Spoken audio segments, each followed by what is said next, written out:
अस्सलामुअलैकुम, मैं अफसर मैसूरी। नाजरीन इकराम, आज शहर मैसूर में वाक़े राजीव नगर, जहाँ पर अलबदर मस्जिद है, उसके बिल्कुल मुकाबिल अलबदर सर्कल मौजूद है।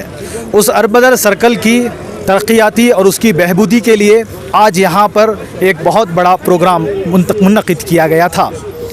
इस पर जो है बहुत सारे कॉरपोरेशन के अमला मौजूद थे और उसके साथ साथ हमारे शहर मैसूर के एनआर हलक़े के बहुत सारे कॉरपोरेटर भी मौजूद थे। बताया जा रहा है कि जनाब अयूब ख़ान साहब जो साबिक़ मेयर हैं और अभी कॉरपोरेटर हैं, उन्हीं की मेहनतों और मुशक्क़तों से इस सर्कल को एक बेहतरीन और ख़ूबसूरत बनाने का मंसूबा बनाया गया है। इनकी वार्ड ना होते हुए भी जनाब अयूब ख़ान साहब ने पूरी ग्रांट जो है इन्हीं की तरफ से दिया गया है। बताया जा रहा है कि 2.5 करोड़ से ज़्यादा जो है इस पर लागत पर काम चालू किया जा रहा है। इस तरह आप देख सकते हैं ये खूबसूरत सर्कल जो है यहाँ शहर मैसूर में बनाया जा रहा है, जो सारे कर्नाटक के लिए एक बहुत ही तारीख़ी और एक बहुत खूबसूरत नज़र लगता है। आप देख सकते हैं इस तरह के सर्कल को बनाने के लिए यहाँ पर कॉरपोरेशन की तरफ से और महकमा की तरफ से बहुत सारे लोग यहाँ पर मौजूद थे। बाकायदा एक प्रोग्राम किया गया। आइए सुनते हैं इसको, इस तरह के सर्कल की खूबसूरती को लेकर, इसकी फलाह व बहबूदी को लेकर यहाँ पर आए हुए मेहमान ख़ुसूसी और अली जनाब अलहाज तनवीर सेठ साहब और जनाब अयूब ख़ान साहब ने क्या कहा है। 2001 में जब मैं अवाम ने मुझे जीत कर कारपोरेटर बनाया, तब से मेरा एक ही इरादा था कि कौम व मिलत का काम किस तरीके से करूं और कितना ज़्यादा कर सकूं। मेरे सामने कभी भी काम करने के वक्त ये वार्ड का काम है या बाहर का आदमी आकर वार्ड का आदमी नहीं है, काम करने के वक्त आज जब भी कोई आता है तो वार्ड का ही आदमी होना या बाहर वाला मेरे सामने नहीं था। मेरे सामने जो उसकी मजबूरी या जो भी काम लेके आता है उस करने की कोशिश मैं कर रहा था। पहली दफ़ा जब मैं 2001 में जीता तो ऐसा ही नामदार एक नेहरू पार्क जो मैदान बना हुआ था उसको सुधार कर एक मैसूर के लिए दाखला कायम किया था। उसके बाद फिर सेकेंड टर्म में जीत कर आया तो राजमार्गा जो रोड है उदयगिरी के अंदर वो कर सारे कर्नाटक में एक अच्छा रास्ता बनाकर दिखवाया था। ऐसे ही जब मैं मेयर था, राजमार्गा हो या फिश एक्वेरियम का काम हो या पानी के बहुत सारे कामें जो हो और जो घरों सेंट्रल गवर्नमेंट से 3.5 लाख रुपये का घर बनकर देने का है, वो तकरीबन 800-900 घरें यहाँ पर गरीबों के लिए बनाने के लिए ऐसे बहुत सारे प्रोग्राम लेके आया था। तो ऐसा ही इस वक्त जब मैं काम करने निकला तो काम करना बड़ी बात नहीं है, लेकिन काम करने से आवाम को क्या सहूलत पहुंचती है, उसका क्या फ़ायदा होता है, वो सोचना बहुत ज़रूरी है।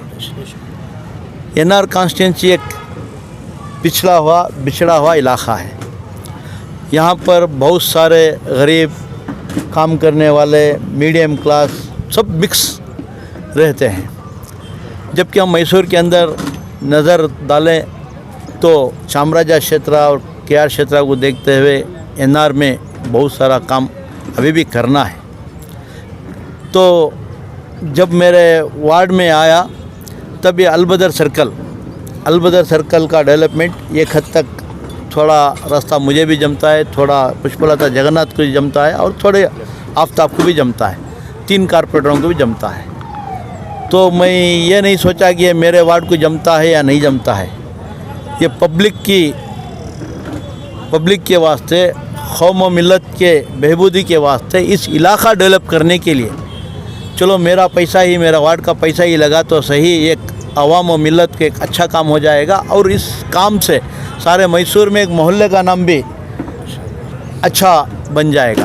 तो कमिश्नर को आपने एक मांग की कि यहाँ के बच्चों के लिए एक स्टेडियम की सख्त ज़रूरत है, उसके बारे में क्या कहें? जैसा कि मैंने कहा तकरीर में, हम सियासतदान कहते हैं कि बच्चों को गोली मत खेलो, गिल्ली डंडा मत खेलो, सड़कों में भागा नाटी मत करो, बहुत सारे बात हम कहते रहते हैं, लेकिन हम रुकाते हैं। लेकिन रुकाने के बाद वो बच्चों को भेजना कहाँ है? अल्टरनेशन तो देना है उनको। अगर आप गोली मत खेलो तो उनको जा कहना है कि वहाँ पर हम स्विमिंग पूल बनाए हैं, जाओ स्विमिंग पूल, गोली खेलने के बाद स्विमिंग पूल में स्विमिंग करो। अगर कोई गिल्ली डंडा बाहर खेलता है तो गिल्ली डंडा मत खेलो, वहाँ स्टेडियम में जाओ, स्टेडियम में फुटबॉल खेलो। तो हम सिर्फ कहते रहते हैं, लेकिन उनको कर को देना भी हमारी जिम्मेदारी रहती है। तो उसको दिमाग में रखते हुए मैंने फिर एक बार, मेरी वार्ड में कहीं जगह नहीं थी, तो जनाब आफ्ताब साहब की वार्ड में एक फ़ुटबॉल का जगह है, एक मैदान है बड़ा, वहाँ पर ऑलरेडी छोटे छोटे बहुत सारे बच्चे आकर खेल रहे थे। वो बच्चों ने भी और वहाँ के एसोसिएशन वालों भी आकर मेरे से गुजारिश की थी कि हमें एक फ़ुटबॉल अच्छा बना कर दीजिए। इसको दिमाग में रखते हुए मैंने कमिश्नर रेड्डी साहब से बजट के वक्त और चेयरमैन शोभा मोहन जो फाइनेंस कमेटी की चेयरमैन है कॉर्पोरेशन, उनसे गुजारिश की थी, इल्तिजा की थी कि हमें एक स्टेडियम चाहिए यहाँ पर बना कर दो। तो खुशी खुशी उन्होंने इस बार के कॉर्पोरेशन के बजट में वो स्टेडियम के लिए मना हम भी कर लिए थे और डाल भी दिए हैं, तो इम्प्लीमेंट करना बाकी है। तो वही आज स्टेज पर मैं कह रहा था कि कमिश्नर को तकरीबन 2-2.5 करोड़ रुपए लगते हैं। अगर वहाँ पर एक स्टेडियम बन गया फुटबॉल का तो बच्चों का हम जहन चेंज कर सकते हैं, वह बच्चों का रहन सहन चेंज कर सकते हैं। तो इसके लिए कमिश्नर साहब ने माने भी हैं। इंशाल्लाह आने वाले दिनों में कमिश्नर से राबिता खातिम कर वो स्टेडियम भी बनाने का कोशिश करूँगा, काम भी करने की कोशिश करूँगा। सर अल्बदर सर्कल जो है कितने महीनों में कंप्लीट हो जाएगी सर? तकरीबन हम इस सर्कल को 4 या 5 महीने के अंदर कंप्लीट करने का प्लान कर हैं। इंशाल्लाह उसके अंदर ही हम कंप्लीट करेंगे। जब तक ये सर्कल का नक्शा नहीं बना था वो मेरा ख्वाब था, अलबदर सर्कल जो है, अलबदर सर्कल बनाना बोलकर मेरा ख्वाब था। जब नक्शा बन गया तो ये ख्वाब कमिश्नर का भी बन चुका है। कमिश्नर भी ये देखकर कह रहा है कि मैं यहाँ से ट्रांसफ़र होकर जाने से पहले ये इनाग्रेशन करना है, ये सर्कल बनाना है और मैसूर को एक दाखला कायम करना है। तो ये सिर्फ अलबदर सर्कल मैसूर के अंदर ये जो राजू नगर है, राजू नगर के लिए ही नहीं, सारे मैसूर वालों के लिए सर्कल बनेगी। इंशाल्लाह आने वाले दिनों में इतनी बेहतरीन बनेगी सर्कल के सारा मैसूर आकर यहाँ पर देखेगा। सर 2.5 करोड़ रुपयों की लागत से आप ये जो सर्कल बना रहे हैं, पीछे जो है आपने एक ऑडिटोरियम भी बनाया है, फिर उसके बाद में एक पार्क बनाया है, उदयगिरी को एक मॉडल वार्ड बनाया था मैसूर के लिए। तो इसको संभाल कर रखने के लिए जनता को आप क्या कहना चाहते हैं? देखो, मैं यही बात कहना, थाली एक हाथ से नहीं बसती, थाली 2 हाथ से बसती है। मेरी कोशिश है कि मैं आवाम को जो मेरे पास है, जो मैं कर सकता हूँ, जो अल्लाह ताला ने मुझे ताकत दी है आवाम के जानिब से, उस ताकत को इस्तेमाल करते हुए आवाम को मेरा 100% दूँ। लेकिन आवाम को भी चाहिए कि जब एक काम हो जाता है, बन जाता है, उसको किस तरीके से रख लेना चाहिए। मैं एक एम्पी थिएटर तकरीबन 1.5-2 करोड़ रुपए खर्च कर यहीं पर एक एम्पी थिएटर बनाया, जहाँ पर 700-800 आदमी उधर बैठकर आराम से प्रोग्राम कर सकते हैं, कल्चरल प्रोग्राम्स हो सकते हैं। लेकिन माशाअल्लाह मैसूर के अंदर ये एक वाहिद स्टेडियम है जो इस तरीके का बना हुआ है। लेकिन अफसोस की बात यह है कि जितना भी हम सिक्योरिटी डालें, जितना भी हम उसको बनाएं, तो चंद बच्चे, चंद लड़के आकर वहाँ पर उसको गलीस करना, उसको तोड़म पाड़ी करना करते रहते हैं। लेकिन वो बच्चों की गलती नहीं है, गलती उनकी है जो देखते हुए जाते हैं आंखें बंद कर। जो आवाम है वो समझती है कि हमारा क्या है, हमारे को लेना देना क्या है, ये कॉर्पोरेशन का है, कर लेंगे। आवाम ये नहीं समझती कि उन्हीं के पैसों से बनाया गया है, उन्हीं के टैक्स मनी से ये स्टेडियम, ये डेवलपमेंट होते हैं। अगर वो जो देखता है आदमी, जो कोई लड़का गलत कर रहा है या बच्चा कोई गलत कर रहा है, तो अगर जाकर वो रोके वहीं पर, तो वो बच सकता है।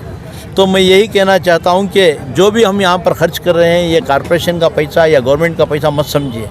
यह हमारे खून पसीने की कमाई हुआ पैसा है जो हम टैक्स के तौर पर कॉर्पोरेशन को या हुकूमत को देते हैं। आप ही का पैसा है, जो भी हम रोड डालते हैं आप ही का पैसा है, आप ही के पैसों से हम डालते हैं। तो इसको बचाना हम सब की जिम्मेदारी बनती है। जब तक हम बचा नहीं थे, उसको देखभाल नहीं कर लेते, हम कुछ भी करें तो ये बेकार है। तो मैं यही आवाम से गुजारिश करना चाहता हूँ कि जब भी कोई अच्छा काम या अच्छी चीज़ है, जैसा कि पार्कें बन चुके हैं वार्ड के अंदर, जैसा कि स्टेडियम बन रहे हैं, इसको बचा लेने का, देखभाली का भी आपकी जिम्मेदारी बनती है। आने वाले दिनों में ये आप सब मिलकर कोशिश कीजिए। जिस तरह इस सर्कल को बनाने के लिए जो जद्दोजहद की जा रही है, क्या नहीं लगता मैसूर शहर में और से बहुत सारे चौक हैं, सर्कल हैं, उनको लेकर जो है आप कब इस तरह के काम शुरू करेंगे सर? देखिए, यही मैं बोल रहा हूँ कि ज़रूरत जहाँ कहीं है, वो उस काम को ना अंजाम देने के लिए हमारे ऊपर एक जिम्मेदारी है। ख्वाहिशात को पूरा करना ये अपना वक्त लेगा। आज यहाँ जो काम कर रहे हैं, ये ना एक बड़ी जद्दोजहद और एक कोशिश के राजीव नगर और दीगर इलाकों को यहाँ पे है ना एक अच्छा सा एक माहौल बनाने के लिए, तिजारती माहौल बनाने के लिए कॉरपोरेशन से आज 2.5 करोड़ का काम आज यहाँ पे आगाज़ हो रहा है। ये होने के बाद और सारी जगह से भी है ना हमारे ऊपर एक प्रेशर आएगा कि हमारे लिए भी करे। तो इंशाल्लाह जहाँ ज़रूरत है उन चीज़ों को है ना पूरा करने की पूरी कोशिश करेंगे। जिस तरह साबिक़ मेयर और हमारे अभी के कारपोरेटर अयूब खान साहब की पूरी तरह से उन्हीं की तरफ से जो ग्रांट मिला है उसको लेकर आप क्या कहना चाहेंगे? क्योंकि उनकी वार्ड नहीं है, उनको जो है ये वार्ड का हिस्सा भी नहीं है, फिर भी उन्होंने अपना ग्रांट डाला है, उसको आप लेकर क्या कहना चाहेंगे? नहीं, देखिए कॉरपोरेशन में वो लीडर ऑफ द अपोजिशन है और साथ ही साथ तमाम जितने वार्ड्स हैं मेरे हलके में वहाँ का पैसा पूरा इकट्ठा कर एक जगह में लाने की कोशिश अयूब खान ने किए हैं। तो ये किसने लाया, किस लिए लाया, ये बात यहाँ नहीं है। आज तरक्की का काम हमारे सामने आ रहा है। एक जद्दोजहद, एक ख्वाब हमने देखा था कि यहाँ पे ना एक सर्कल होना चाहिए। इस सर्कल की हकीकत इससे पहले ये पार्क का हिस्सा था। आफ्ताब जब कारपोरेटर थे, यौम आज़ादी का झंडा यहाँ पे है ना लहरा कर इस रास्ते को हमने बनाकर है ना सर्कल को अलहदा किया। तो उस दिन से भी जद्दोजहद चल रही है, हर किसी की कोशिश है। तो ये काम आज हमारे सामने आया है, इसे है ना बाकायदा सही तरीके से इसका इस्तेमाल हमारे लोगों में आना चाहिए। सर्कल सिर्फ खूबसूरत बना के आजू बाजू के रास्ते जो है कहीं तरह से ढंग नहीं हुए तो उस पर क्या असर पड़ सकता है? नहीं, वही बात मैंने कहा कि अभी मौजूदा कॉरपोरेशन और मूडा दोनों से लगभग 99 करोड़ रुपए का काम मेरे हल्के में चल रहा है। ऐसा बहुत सारे रास्ते का काम भी हम लिए हैं, जैसे कि सूर्यनारायण देवल से रिंग रोड तक अब्दुल रहमान रोड काम का आगाज़ हुआ है। तो ऐसे बहुत सारे काम हम लिए हैं। तो हर रास्ते को है ना एक साथ तरक्की करना ये है ना नामुमकिन काम है, लेकिन जहाँ ज़रूरत है ऐसे कामों को है ना जैसे जैसे हमारे पास फंड्स आ रहे हैं हम ले रहे हैं। ख्वाहिशात बढ़ाने की कोशिश नहीं कर रहा हूँ मैं। हकीकत में जिस जगह में ज़रूरत है हमें काम करेंगे। अब मैं मेरे तकरीर में भी ये बात बताया कि इससे पहले हमारा है ना हुडको, हनुमंत नगर, हलीम नगर, बड़े मकान, सत्यानगर, शांति नगर, हर जगह बारिश आने से पानी है ना हर जगह जाता था, घरों में घुसता था, लोगों को तकलीफ़ थी। आज अल्हम्दुलिल्लाह उन चीज़ों को है ना रोकने के लिए जो काम करना था, लोगों को ये होगा कि है ना पहले बारिश आती थी हमारे घर में आता था, अब नहीं आ रहा है हुआ है, तो उसके वास्ते क्या काम करे, कहाँ मोहरियाँ डाले, वो पानी निकाल कर बाहर निकालने के लिए क्या क्या किए, ये लोगों के सामने है। इसलिए मैंने ये बात कहा कि मुस्तकबिल का सोचना, ख्वाहिशात रखना ये बाहक है, लेकिन अपने माजी को ना भूलें। माजी में हम क्या थे, आज क्या है, अल्लाह का शुक्र अदा करें कि अल्लाह ने हमें मौका दिया और हमें है ना काम करने का मौका था। सर हाल पहले तो जनाब अली अयूब से आपको मुबारकबाद देता हूँ कि उन्होंने अपना ग्रांट होते हुए ये सर्कल जो है 75% मुझे मिलती है, 25% अयूब साहब को मिलती है। उन्होंने जब बोला कि मैं डेवलप करता हूँ, ठीक है आप डेवलप कीजिए, इंफ्रास्ट्रक्चर जो एनआर क्षेत्र में चाहिए तो खुशी की बात है। ऐसा नहीं है कि मेरी जगह है या मैं ही करता हूँ, उनकी जगह है उन्होंने ही करना, हमारे बशीर साहब की जगह है उन्होंने, ऐसा नहीं है। डेवलपमेंट वर्क को हम एक सब साथ हैं। इस वास्ते जो उनका ग्रांट डाला हुआ है, उसके बाद 80 लाख रुपए जो हमारे जो मेयर है सुनंदा पाल नेत्रा, उन्होंने 80 लाख रुपए दिया है। 80 लाख रुपए ऐसे बोल दिया है, 3 जने को सर्कल मिलती है बोलने में 80 लाख रुपए ग्रांट दिया है। सिर्फ अयूब साहब को नहीं, सिर्फ आफ्ताब साहब को नहीं, सिर्फ पुष्पलता जगन्नाथ को नहीं, ये तीनों को मिला के 80 लाख रुपए उनका ग्रांट दे चुके हैं। जी सर, आगे आने वाले दिनों में जो है इस सर्कल को क्या सिर्फ हमारे मैसूर शहर के लिए एक खूबसूरत सर्कल रहेगा, क्या पूरे रियासत कर्नाटक के लिए? बेशक मैं समझ सकता हूँ कि पूरे कर्नाटक रियासत के ताल्लुक़ से ये सर्कल बहुत खूबसूरत रहेगी। और आपने एक बात अलहाज तनवीर सेठ साहब को पूछी हुई थी, सिर्फ सर्कल डेवलप होने की वजह से बाजू बाजू के रोड ऐसे ही रहेंगे करके, ये गलत बात है। आप देख लीजिए, सिर्फ देवनूर खेरे से ये हमारे अलबदर सर्कल के एंड तक अभी 50 लाख रुपये अभी ग्रांट डाला हुआ हो अभी। उसके बाद ये अलबदर सर्कल से गुप्ता स्टोर को 30-35 लाख रुपए की एक 4 दिन पहले गुदली पूजा कर चुका। तो इधर जो अलबदर सर्कल से निमरा मस्जिद तक का मैं और हमारे जो कारपोरेटर है पुष्पलता जगन्नाथ उन्होंने भी हम डिसाइड किए भाई उधर को भी ग्रांट डाल के वो रोड्स ये जो कनेक्टिंग रोड जो सर्कल है इंशाल्लाह जैसे जो डेवलप हो रहा है ऐसे ही तरीके से रोड्स भी अच्छे हो जाएंगे। सर उम्मीद कितनी देर तक की जा सकती है कि जो है सारा राजीव नगर जो है गाड़ियां चलने के लिए एक बेहतरीन रास्ते जो है आप मुहैया कराएंगे? इंशाल्लाह 1 साल में कंप्लीट हो जाएगा सारे रास्ते राजीव नगर के। बेशक ये पूरे पक्के दावे के साथ, क्योंकि ये बहुत ज़रूरी है। बेशक अगर 1 साल में जितने भी बात मैंने बोला हुआ हूँ अगर नहीं हुए तो फिर आगे 1 साल बाद मुझे पूछ लीजिए। जी सर, बहुत बहुत शुक्रिया। और इसी तरह हमारी इस न्यूज़ चैनल को आगे ज़्यादा से ज़्यादा शेयर करें और आप लोगों की क्या राय है इस तरह की तरक्याती कामों को लेकर, इस तरह की फलाह बहबूदी को लेकर जो खुसूसन शहर मैसूर में अलबदर मस्जिद के सामने बनाया जा रहा है, उसको लेकर आप हमें अपनी राय कमेंट्स बॉक्स में ज़रूर पेश करें। तब तक के लिए अस्सलामु अलैकुम व रहमतुल्लाहि व बरकातुहू।